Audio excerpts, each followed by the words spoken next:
day is coming, drums are drumming, no one say a prayer. There's mothers crying, fathers sighing, war's in the air. Trains filling up with girls and boys, they left behind their favorite toys. They're going over there, over there. And ours is not to reason why.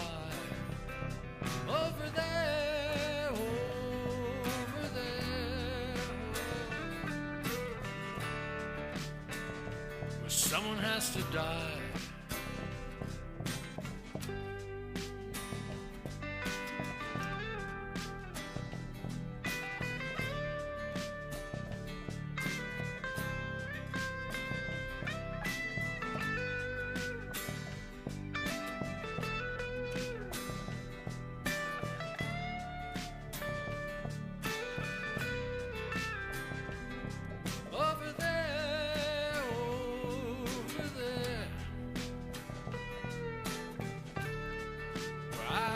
Not to reason why. Over there, over there,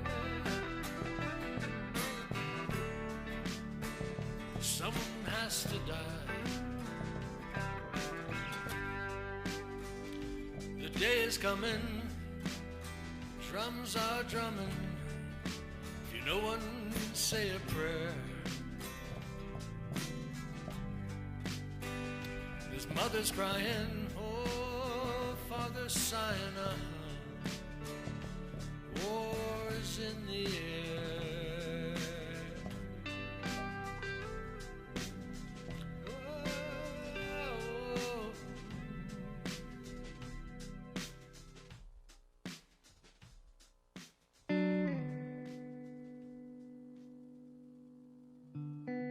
The name is SK1 Charles Lair. United States Navy, retired. I enlisted for a lot of reasons, one of which was my dad was a Navy man during World War II, plus the fact that I came from a large family. I had 7 brothers and a sister, and I knew I wasn't going to go to college. So I knew if I joined the military, I would be able to get some help when I came out to try to get a college degree. Well, I was a storekeeper in the Navy, but because we were on a small ship, we did a lot of other things. For instance, I was the lead person on the rocket launchers that we had on our ship, and I was also the man in charge of the upper handling room, which was usually done by a gunner's mate. But because we didn't have enough people to fill all the positions, I would swing back and forth between those 2 positions. And I was also the one who ran the night shoots when we needed to do H&I shoots at night so that the gunner's mates and other people could sleep during the evening. My ship was one of a few ships that was a combatant ship. We had 8 rocket launchers that shot rockets that were the size of a 5-inch 38 shell. A 5-inch 38 shell is the same as an Army 105 howitzer. And because we only drafted 9 feet, we were able to go up the rivers and be able to get closer in than the bigger ships. But there was also a 5-inch 38 on my ship, and there was 2 40 millimeters, so if we needed them to take out small junks or anything like that, we could. But mostly we did what they call gunfire support. You would call for Expert Alpha, that was our call sign, and we would deliver. According to one of my awards, is that they shot over 300,000 rounds of these 5-inch 38 rockets, or these equivalent rockets. And I'm very proud of that we were a support for these people, trying to help them out. One of the things was that it was kind of boring a lot because you did the same thing over and over every day. And I got in a little bit of trouble because I wasn't writing home as often as I should, and my mother wrote the commanding officer. And then I had to write a letter, and I said, Mom, I'm fine. My commanding officer said I had to write this before I could go out and have a good time. So I wrote her that letter. And when we would send letters home, our delivery mailman would always ring the doorbell when it came from one of us. and so that Mom would know that it was a letter from one of us. And we used to write notes to the mailman on the back of the envelope, thanking him for doing just that.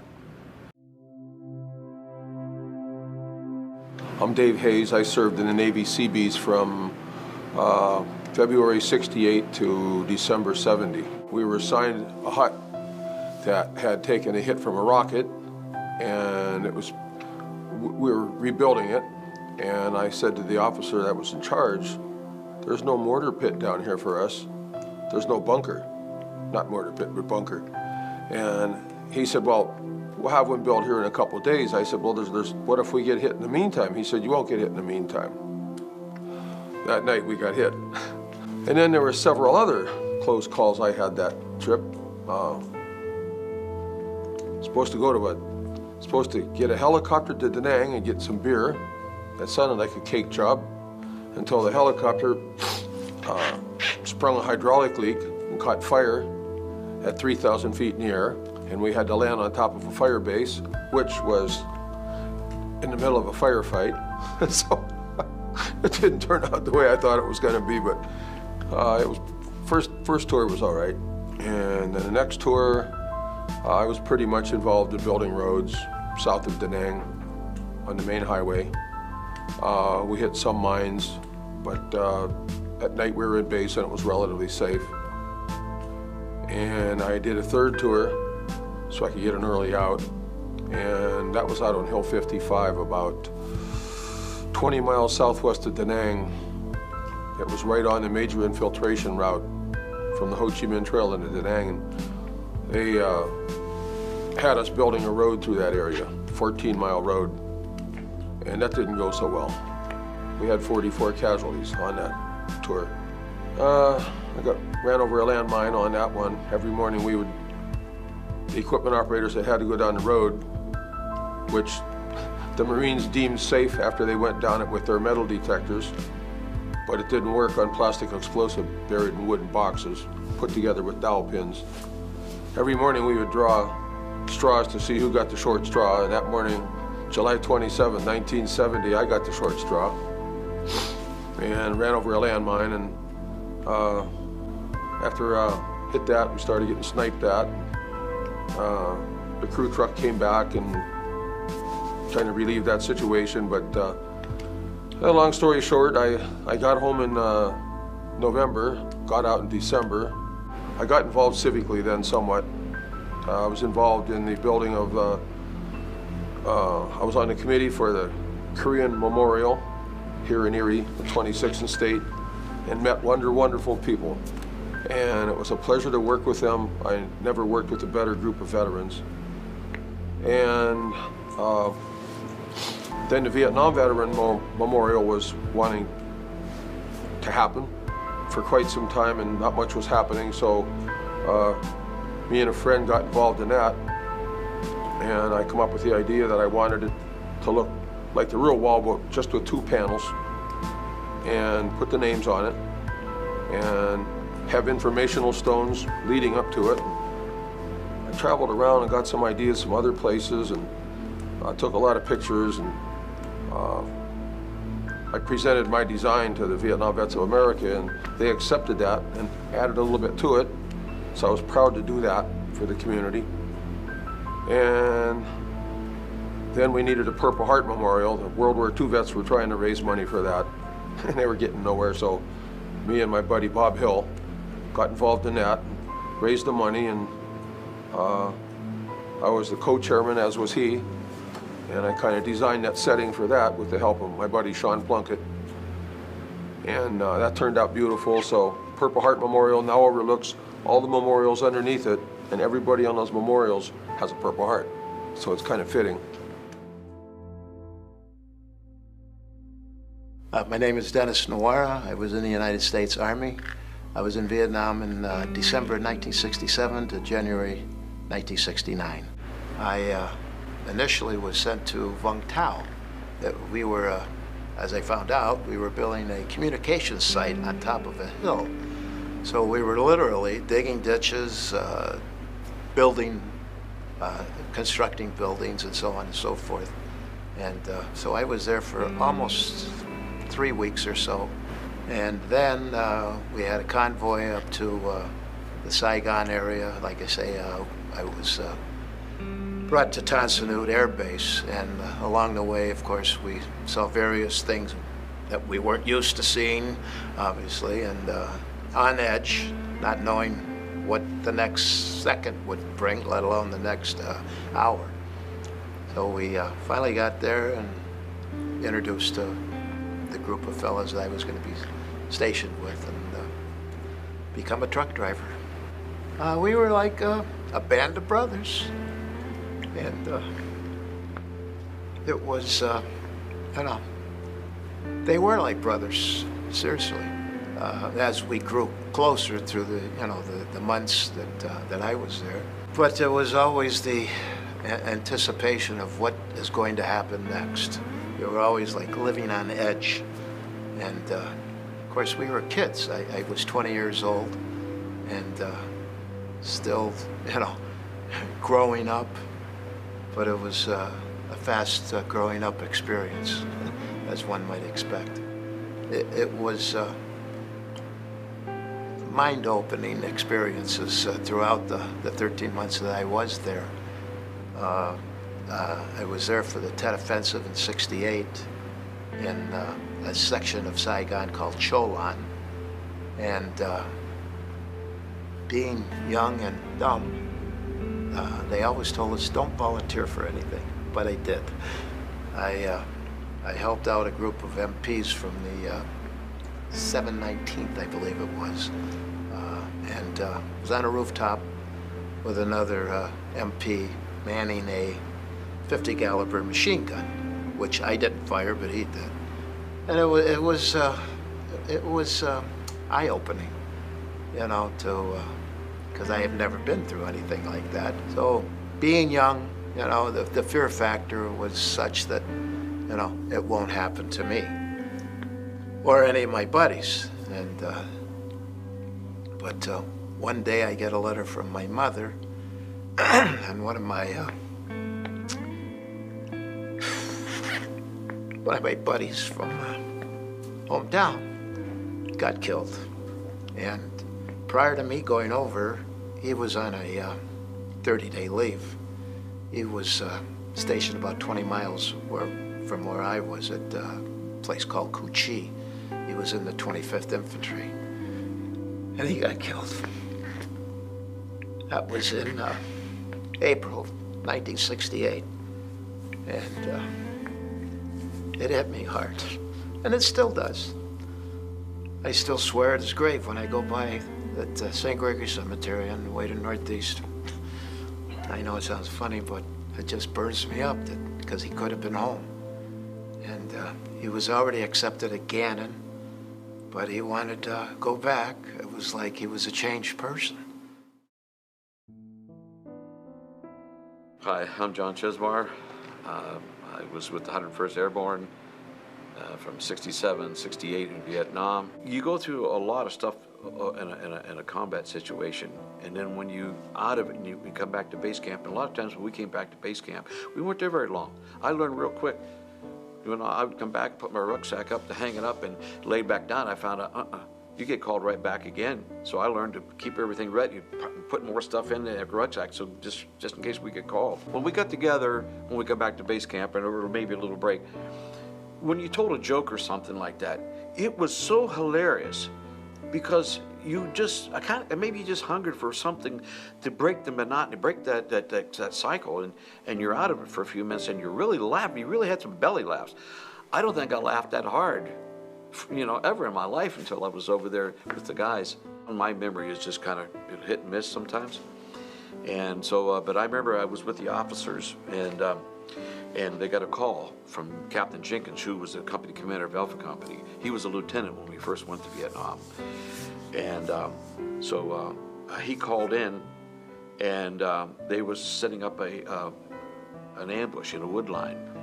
And what they didn't know, there was a regiment of North Vietnamese underground.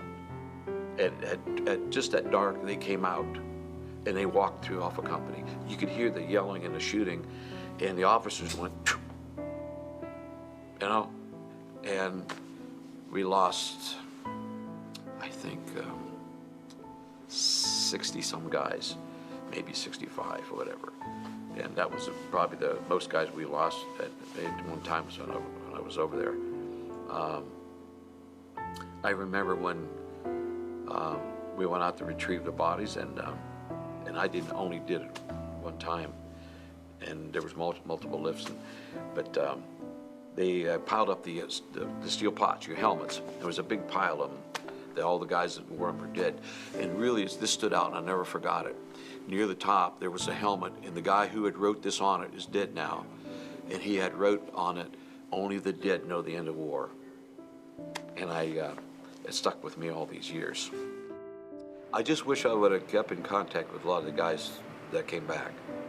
We lost contact, a lot of us. We're all going to keep contact, but it didn't work out that way.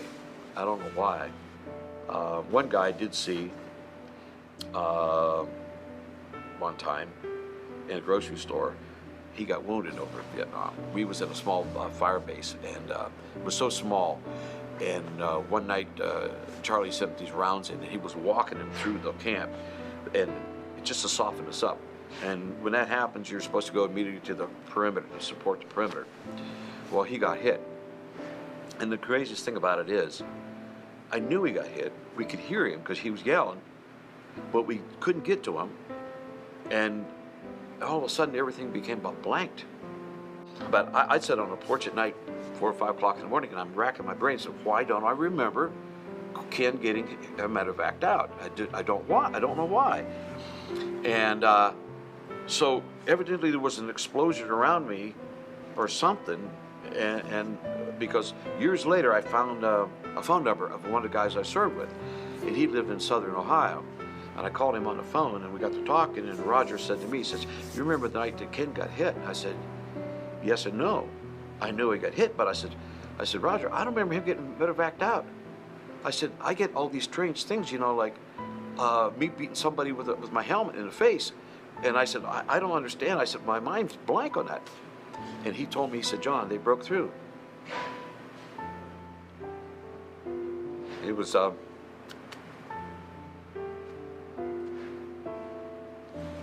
hand to hand until morning.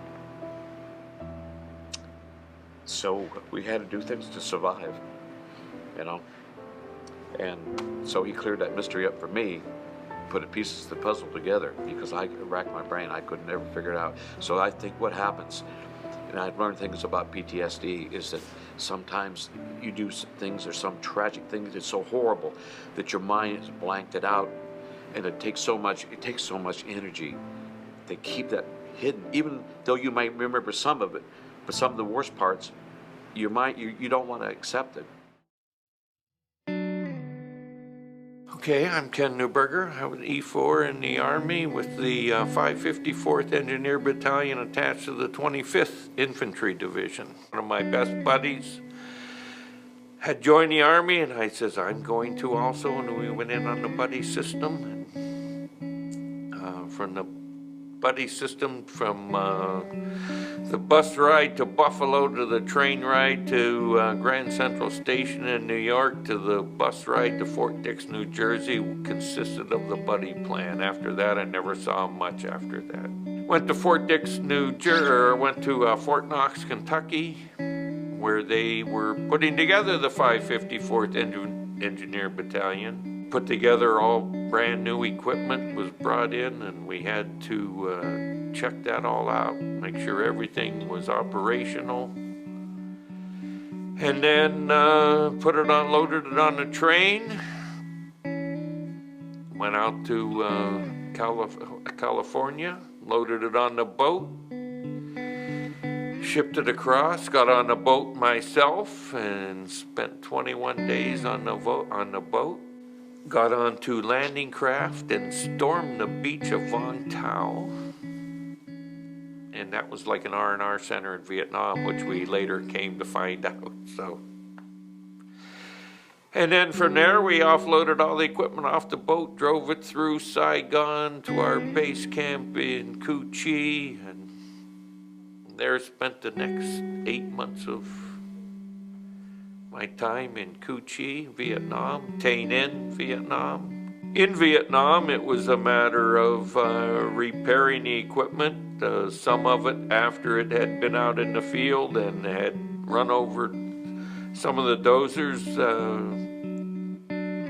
It was a complete construction outfit, so it had everything from Jeeps to dozers to all different types of earth-moving equipment. Some of the dozers had run over landmines, and one in particular had run over different landmines and had 5 landmines that blew up under and put the belly pan into the oil pan, and after 55 gallons a day worth of oil going through it, they said, let's put a new oil pan in it. So that was that was quite an endeavor doing that. So I went to, was in Long Ben in the Bien Hoa area, which is where I was. I was in Bien Hoa during the, when the Tet Offensive happened. Some of my own personal experience when we were first notified of the Tet Offensive, 2 o'clock in the morning, we're on red alert, come on, get out of bed, let's go, we're under attack. Go down to headquarters and get your live ammo. We had no live ammo with us, we're in Vietnam. Had no live ammo in our possession at that time. We had to go down to headquarters company and be issued our live ammo to be able to go out and defend our base camp.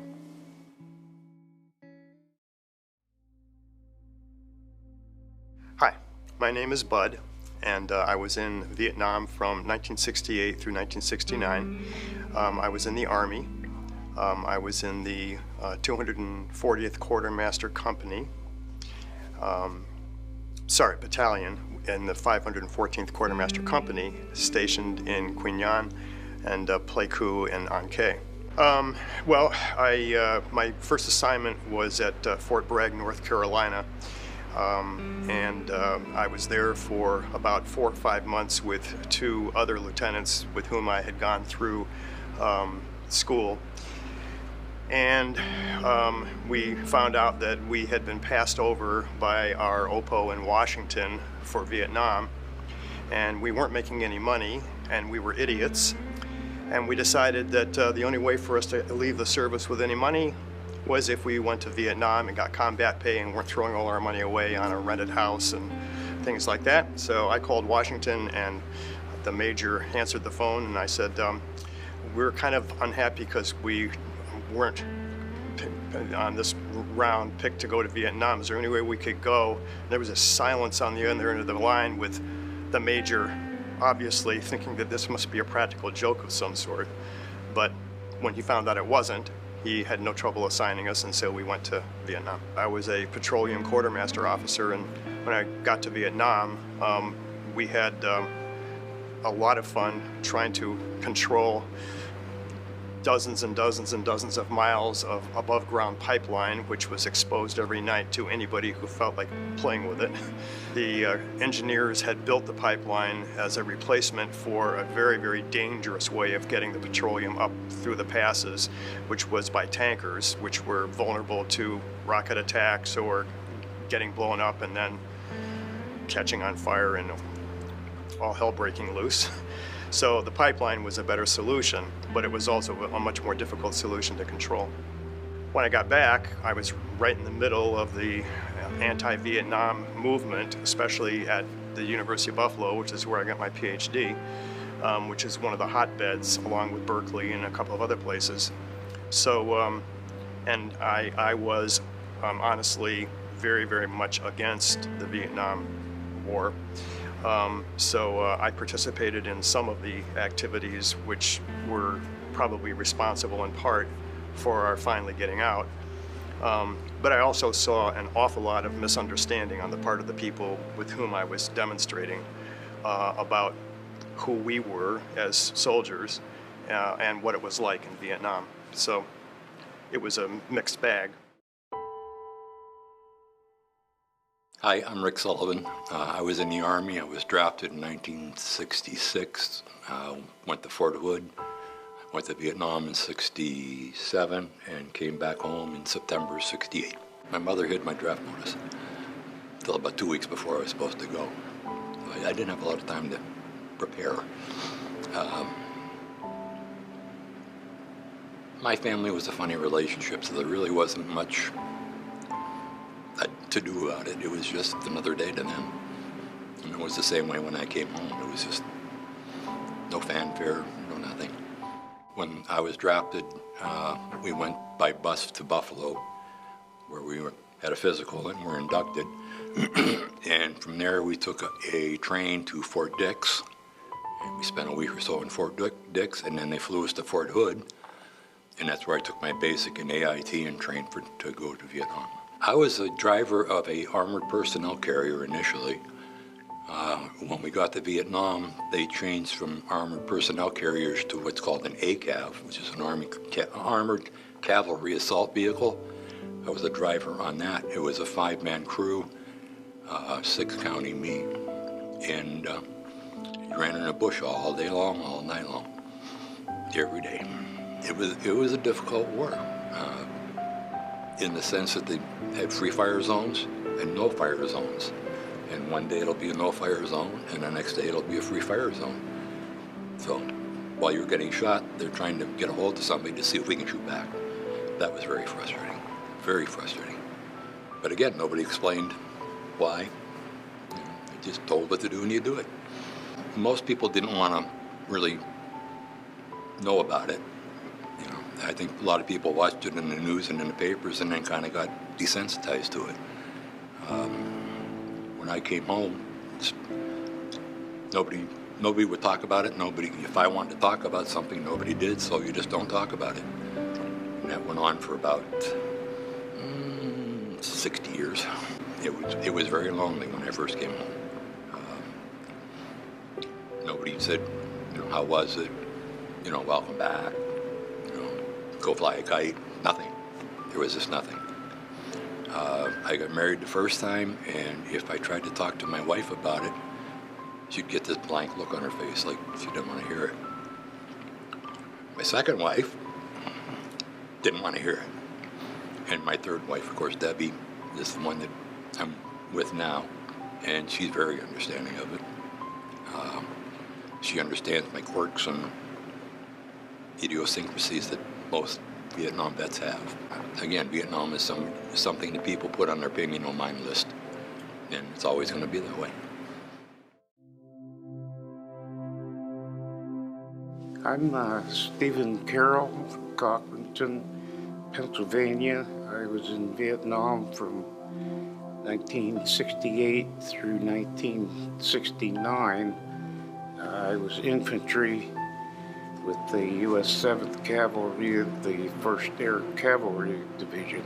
And my primary function as infantry was an M60 machine gunner, assistant machine gunner, and an artillery fire base on a bunker of 50 caliber machine gun. Our mission was interdiction, and that is to disrupt the flow of men and material. And later we found that was in advance of the Tet Offensive of 1969, which never took place. And that was the objective. Most of my memories wouldn't fit on camera. But I really don't have anything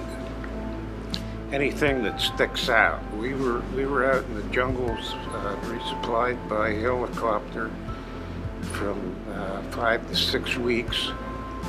And I remember many times then we'd come back and post perimeter on an artillery fire base and get resupplied. And it was at that point that you got some semblance of a shower, and I remember taking my boots off and there was nothing but the band of the socks on there. And our shower was 2 5-gallon buckets with nail holes in the bottom, and out of ammo canisters and wooden pallets, we constructed a mini tower, and the way you took your shower was for your buddy to get up on top with 1 5-gallon bucket, and you crawl under with soap, and he poured it in the bucket with the holes, and he soaped like crazy, and then he poured another 5-gallon in them to rinse. So we got that luxury about once every 6 weeks. It was indescribable, the brotherhood, the camaraderie. You get to the point where you're not the primary concern. The priority is your buddy next to you and the people around you. And each one is an individual secondary. And we lost people to a man. It was, I wish it had been me. And when you're with those people, I was with my machine gun team, another guy from Illinois, and we were together about 15 months, and we knew more about each other than our spouses did, or our family, or anybody did. And that was 24/7. I think in the 20 months there that I was there, probably about 15 months with my unit before I got reassigned, I would say that we had probably 60 KIA, 60 of our brothers that were KIA. Yeah, my name's Stephen Smith, and during the Vietnam War and in my time in the Army, I was a counterintelligence agent for military intelligence. I started, I went to intelligence school in Baltimore at the time, and my first assignment was Washington, D.C., and I worked in an office for almost a year. I wore civilian clothes. We worked with the Secret Service at the time. We augmented them on security issues. And I'm thinking, boy, if this is the Army, I'm loving it. You know, this is great. Very easy duty. They were pretty accommodating to us. And then from there, I received orders to go to the West Coast to Fort Lewis, and that's where the 4th Infantry was staging. Well, part of what we did in D.C., the protests were already going on, and so they would send us out. They were normally on the weekends. So during the week, we worked on just security issues, investigating people for clearances and government access. But when they started with the protests, they would send us out on the weekends to just kind of infiltrate, honestly, the protest. They sent us with a camera, so they wanted us to take pictures of people that were leaders and primary organizers in the event. So during the Johnson surge, during '66, President Johnson decided to ramp the war up quite a bit, and so they went from 40-some thousand in country to almost 500,000. So I went over with a divisional movement. I was attached to the 4th Infantry Division, very famous historical unit. I worked with the CIA on a project called Operation Phoenix, and we were basically dealing with ferreting out VC infrastructure in the villages. The VC had a shadow government, and that's what Operation Phoenix was all about, was to eliminate that. So we were very actively involved with that. I was there 2 weeks. A sniper took a shot at us, fortunately missed, and close enough to hear the bullet go by my head, but not obviously close enough to do any damage. And so we got an early baptism to the war.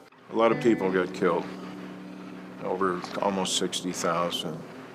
And I'm a historian. My education was as a historian, not by vocation, but educationally. And I look back, I lost my adopted big brother at the same time in 1967. I didn't know about it until I came back. They didn't tell me.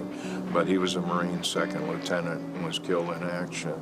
And I look back, and 50 years later, there's still a loss in my heart for him.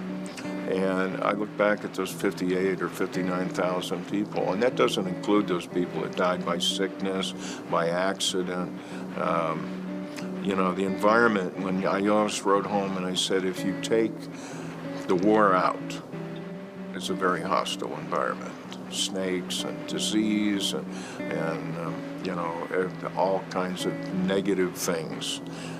So I look back and with great sadness, knowing that all my fellow men and women lost their lives for something that I, as a historian, I can't look back on and find one good reason why any of it happened.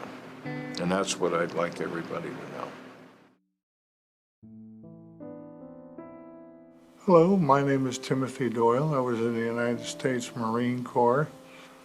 I was part of the 1st Battalion, 9th Marines, 3rd Marine Division, Bravo Company, otherwise known as the Walking Dead. I was an 0351, which is anti-tank, anti-assault. I was trained in the flamethrower, the law, shoulder-fired missile, and also explosives. I was sent way up north to, at the time was called LZ Stud. It was later renamed LZ Vandergriff. When we went out on operations, we'd travel down to the port, get on a helicopter, and they'd drop us off in the middle of nowhere, and when we came back, they'd tell us where we were. We were more or less shielded from what was going on outside, with the exception of what was coming in from friends and family. They'd write you letters. I had an older brother that worked in Washington, D.C. for the government, and he was pretty attuned to everything that was going on. My older brother wasn't afraid to tell me it was a screwed up affair, and we knew that over there. It just didn't make a whole heck of a lot of sense. We'd go into one area, clean things up, and then leave. Well, I was rather sheltered because when I came back on an airliner, and straight into the Philadelphia Naval Hospital. I was pretty banged up. I was lucky to be alive, and I didn't see much of the outside world. Well, in retrospect, doing a little bit of reading, I found out that my unit got the presidential citation for Operation Dewey Canyon, which I didn't know about. It was also one of the most horrific operations in Marine Corps history. As far as casualties go, there were over 1,000 wounded. I consider myself lucky that I wasn't included in the tabulation of the KIAs. I came darn close to it. When they put me on the one medevac helicopters, they put me in the wrong pile and put dead bodies on top of me. And I was lucky enough to grab a crew chief's foot walking by me, and scared the hell out of him. And I was able to breathe a little better. But I'm still here to whine and cry about it. I was 19 when I got drafted, 1967, and I think in late June of 67, I arrived at Tonsanute Air Base. We had a Huey assigned to the dog team. It was me, 2 scout dogs with their handlers. We had a radio man, a couple of riflemen, a couple of South Vietnamese who could speak to English. So they call us out of different parts of the Central Highlands and Pleiku by the Cambodia border. And we'd go missions there, tracking. Sometimes we'd spend nights in the jungle.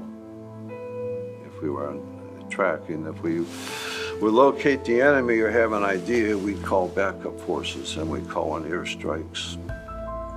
And we would pull back. We usually had a company behind us, maybe 100 meters. And that was my job. I didn't expect to be doing that over there. I know where I was going when I went to Malaysia, but that's what I ended up doing. One night we got out there late to a company from the 4th Division. It was pretty close to the Cambodian border. And it was a nice night. It was getting dark out, so we stayed inside their perimeter that night. And it was dark out and all the flares went off. You know, they had tripped the flares because the NBA was coming under attack to this 4th Division company. And all I had with me was my dog and team and an M16 rifle, but I was inside the perimeter. And the lights went out and I got a picture of this young North Vietnamese soldier. And he looked at me for maybe a split second, and I looked at him, and he was gone, you know. I remember that. And that lasted maybe 40 minutes, so we waited till morning time, and we had to go out and see what happened. So we're out there looking for bodies, finding quite a few. And then I remember I came upon this young boy. I said, boy, I saw him last night, you know. He's laying down. He's got an M16 round right here, right through his head. Just like a red dot, you know. He was only 15 or 16. And brand new uniform on. Had his AK-47 beside him. He's just laying down there with a slight smile on his face. I remember that. He had a picture of his family on his dog tags or chain around his. And I just walked past him and said, I'm not going to pick him up and bring him back. So we did pick up bodies and bring them back to the site where they pushed the hole in the ground. But I remember him and I just couldn't, you know, I couldn't do anything for him. And I felt like I knew him. I mean, I saw him the night before and just like that. Hi, James Hurtner. I was a Navy corpsman attached to the 2nd Battalion, 5th Marines in Vietnam from April 1968 until April of 1969. Combat corpsman, I spent some time in the field with Headquarters Company, spent some time in the rear administrative at the battalion aid station. You're trained for something like this, but to actually experience it, you just kind of deal with it on a daily basis. You have a mission to complete, and you just do your best to complete the mission and do your job. Being a corpsman, there's a very strong bond between corpsmen and the Marines, and especially those who have served in combat. One of the nice things, it's been 50 years since I was in Vietnam, and a lot of Marines still refer to me as Doc, which really makes me proud that I served and did that in that capacity. It's good now to continue on with this because a lot of people just are not aware of what we experienced in Vietnam as the military. The experiences of being in a combat situation, those who have served have that experience, but each of us have our own individual experiences as to what we did and what we saw while we were deployed in a war zone. But I think it's important for people to realize how the American public was misled or not told the entire truth of our involvement in Vietnam.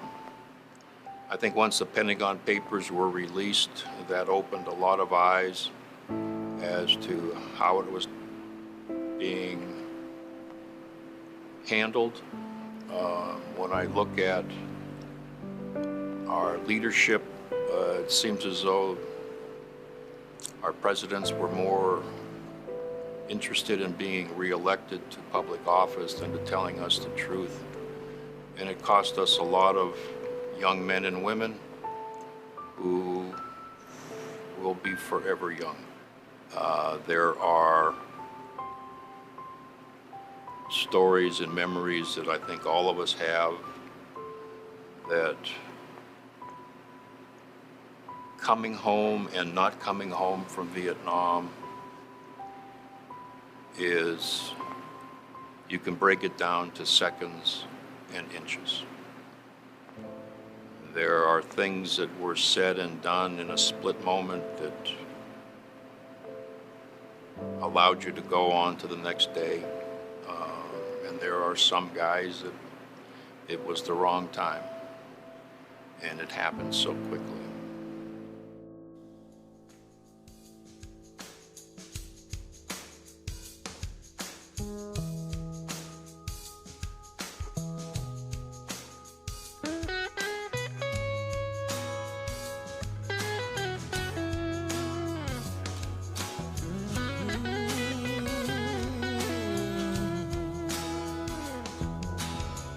They say every man needs protection. Every man must fall. Yet I swear I see my reflection somewhere so high above the wall. I see my light come shining from the west into the east. Any day now, anyway now, I shall be released.